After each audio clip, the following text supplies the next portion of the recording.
Hello, ladies and gentlemen, and welcome to another sort of a basic guide to Stronghold Legends. Now, this guide can also be used for the other Stronghold games, but I kind of wanted to focus on Stronghold Legends because that is my personal favourite and it's the game that I love and enjoy. So, to start off with, the first thing you need to do when you boot up a game is you'll see that you've got a key and not a lot else. You might have some troops, but that's about it. That's all you've got. So you're like, what do I do? First thing you do is that it'll tell you to place down your stockhold and your granary. Do that, but make sure that your stockhold is kind of near to the woods and closer to the stone than it is to the iron. Now the stone is the white stuff, and the iron is sort of like the browny, manky, jitty colour that it is, because it's iron. So once you've done that, first thing to do is start getting wood to build some wood camps. These are found in your industry tab. Actually, probably for a beginner's guide, I should probably go over the different tabs first. Now, if you're wondering, I don't have any gameplay to show, just because I play on a shitty laptop and I can't record it. So, get used to it. Fuck you, Java. Kidding me? Halfway for a fucking recording. Java update available. Fuck you. But anyway, what was I going on about? Yeah, so let's quickly go over the tabs. So the one at the top is castle buildings, which is for all, when you want to build your castle, build your walls, build your towers, stuff like that. The next one down is defense buildings. So this includes your mythical building where you can build stuff, your barracks, your armory, your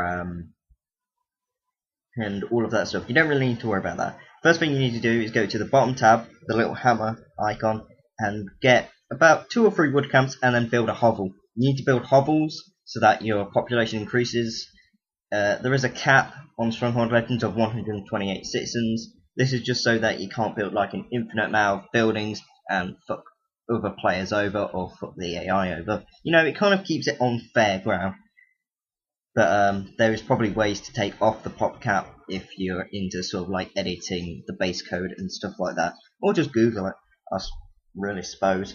But yeah, so once you've got your wood production on the way, if you've got some gold, you could buy some wood in and then get your food production sorted. Now the food icon is a little apple symbol, so if you click that, and then you the best thing to do, depending on what kind of faction you are, is probably build a dairy farm or a meat farm, a chicken farm, or just get food production on the way. Once that is sorted, you don't really have to worry about food production anymore. You might need to, as your population grows, the more food you're going to eat, so you're going to need to keep on top of your food production. Because if you lose food, your citizens are going to start to leave you, and you're going to feel really dumb because you couldn't feed a bunch of pixelated characters.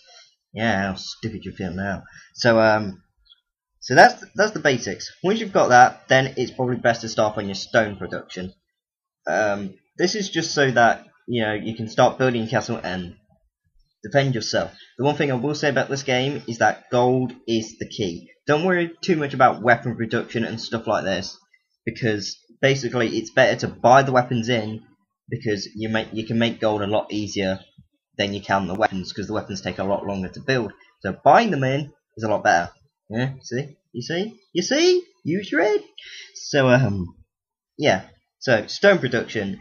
You click on the industry tab, you see the stone quarry. Put that all over the white thing, and then you need ox tethers to link them up. The ox tethers in the other Stronghold games actually require population, but for Stronghold Legends it does not. It is just an ox that is able to somehow magically guide itself to your stockhold and put your stone in it.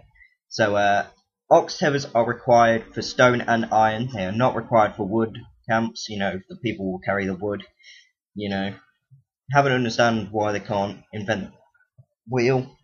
So once you've done all of that, then once you've got some stone, stuff like that, then what you can probably realise is that you've stored up a lot of food, and you're like, oh, what can I do with this? If you click on your granary, you'll see that you can increase the rations. Increasing the rations basically means that you can give your population more food and that they get happier for it. Then once you've got more happiness, you can then tax your people by clicking on your keep and changing the tax rate. So for example, if you give them an increased rate, that'll give you +4 happiness, so then you can set the taxes to -4. So as long as the taxes and the food production are neutralize each other, it is fine. Don't do like +4 food and then -6 taxes, because then they're gonna get pissed off at you, start raging it, start, stabbing your cows to death. God knows else what they do when they're upset. I don't really want to upset Pixels, my computer will never forgive me. But that is kind of the basics. There is, weapon production, iron production and stuff like that. But I think for this basic guide, I think I'm just going to talk about that kind of stuff, just so that it's a basic guide to get you started. Actually, I should probably go over Stronghold Legends is a lot different from the other games because it uses mythical creatures like frost giants and stuff like that, depending on what faction you use. To build those units, you need honor. To get honor, you can build statues by winning battles against the AI or other players, or you can do it by meowing constantly. No, you can do it by getting a castle kitchen and putting. I usually put pig farms around it because pig farms are smaller, because you don't necessarily have a lot of space to build. You can only build within the black lines. That took me a while to figure out because I'm stupid. But yeah, so I think that's kind of the basics. You know how to do honor, you know how to do food, you know how to do all your industry buildings, you know how to do them. Make sure that you are taxing your people, not until you've got enough food stored up so that you can do double rations. But don't forget, you can kind of fiddle around with it until you've got the comfortable thing that you feel, oh yeah, this is a great economy. Always make sure that if you see a little symbol with it's like a circle with an exclamation mark in it, that means that your stock hold is probably full. So always listen to the voices in the game and sell some stuff out of your stock hold. But actually, maybe the guide shouldn't finish yet. I think I should quickly go over troop production. So, to build troops, the one thing that you need is weapons and peasants, basically. So you need to make sure that you've got your hovels, and you've got population ready for to be able to create your army. So first thing to do is place down a barracks and an armory. The armory should be placed kind of close to the stockhold. It doesn't really matter, but yeah. And then in industry buildings, you'll see that if you look below all your stone gunners and stuff like that, you'll see weapon production. And this weapon production, you got your pitchforks and stuff like that. You can change the production on what they do. So for pole arms, you can have them do this stuff, and then you can have them do that stuff, and la da da da da da. So yeah, I think that's kind of a basic guide. I'll go over it in more detail and stuff like that.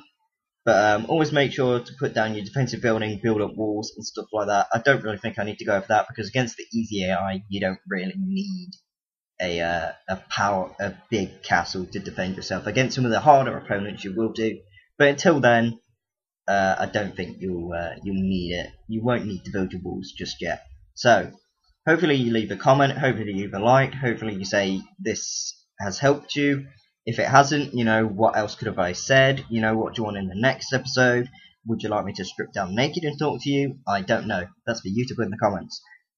Stripping down naked will require you to fucking send a £250 note through my door, because honestly, my brother will probably think it's very spooky.